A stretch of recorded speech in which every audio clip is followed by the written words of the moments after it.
Hi అండి, welcome to my channel సరదాగా కాసేపు. Please subscribe my channel. టమాటా పచ్చడి ఎలా చేయాలో చూద్దాం. ఇవాళ ముందుగా మనం నిల్వ పచ్చడి అండి ఇది. ముందుగా మనం టమాటాలు తీసుకోవాలి. నేనైతే 1 కిలో టమాటా తీసుకున్నాను. సన్నగా కట్ చేసుకొని ఒక గిన్నెలో వేసుకొని మెత్తగా ఉడికించుకోవాలి. టమాటాలు ఉడికేటప్పుడు మనం దాంట్లో కాస్త చింతపండు వేయాలండి. ఒక 50 గ్రామ్స్ చింతపండు వేయాలి. ఒక 2 స్పూన్లు ఆయిల్ వేయాలి. ఒక స్పూన్ పసుపు వేయాలి. వేసి మెత్తగా ఉడికించుకోవాలి. చిన్న మంట పైన ఉడికించాలండి. ఇది మనకు ఒక 2 నెలల పాటు నిల్వ ఉంటుంది. టమాటా ఉడికేలోపు మనము ఒక 20 గ్రామ్స్ జీలకర్ర, 20 గ్రామ్స్ ఆవాలు, ఒక 10 గ్రామ్స్ మెంతులు మనం వేయించుకొని మెత్తగా పొడి చేసుకొని పక్కన పెట్టుకోవాలి.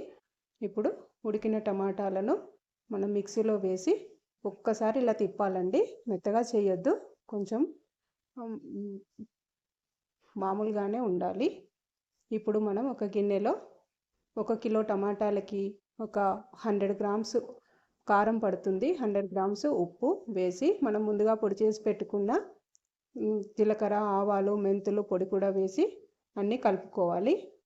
తరువాత మనం ఈలోపు ఒక గిన్నెలో నూనె వేసి, దీనికి ఒక 200 గ్రామ్స్ ఆయిల్ పడుతుందండి. ఈ నూనెలో మనం జీలకర్ర, ఆవాలు వేసి అవి వేగిన తర్వాత స్టవ్ ఆఫ్ చేసి ఈ నూనెను చల్లారనివ్వాలి. ఈ నూనె చల్లారిన తర్వాత దీంట్లోనే మనం ఒక 50 గ్రామ్స్ అల్లం వెల్లుల్లిపాయ వేయాలి. అల్లం వెల్లుల్లిపాయ వేసి బాగా కలపాలి. మనం నూనె చల్లారిన తర్వాతే కలపాలండి. దీంట్లోనే మనం ముందుగా కలిపి పెట్టుకున్న కారం పొడి ఉంది కదా, కారం మసాలా పొడులు ఉన్నాయి కదా, అవన్నీ వేసి చక్కగా దీంట్లో కలుపుకోవాలి. ఈ నూనెలో కారం అంతా బాగా కలిసేటట్టుగా నూనెలో అల్లం వెల్లుల్లిపాయ కారం బాగా కలిసేటట్టుగా కలిపి దాంట్లోనే మనం ముందుగా మిక్సీ చేసుకున్న టమాటా పేస్ట్ ఉంది కదా, అది కూడా వేసి అంతా చక్కగా కలుపుకోవాలండి. చాలా బాగుంటుందండి. వేడివేడి అన్నంలో ఈ పచ్చడి వేసుకొని తింటే చాలా బాగుంటుంది. ఇంతే అండి. ఇలా చేస్తే ఒక 2 నెలల పాటు పచ్చడి పాడవకుండా నిల్వ ఉంటుందండి. చూడండి టమాటా పచ్చడి ఎంత బాగుందో. టమాటా పచ్చడి ఇలా చేసుకుంటే చాలా బాగుంటుంది.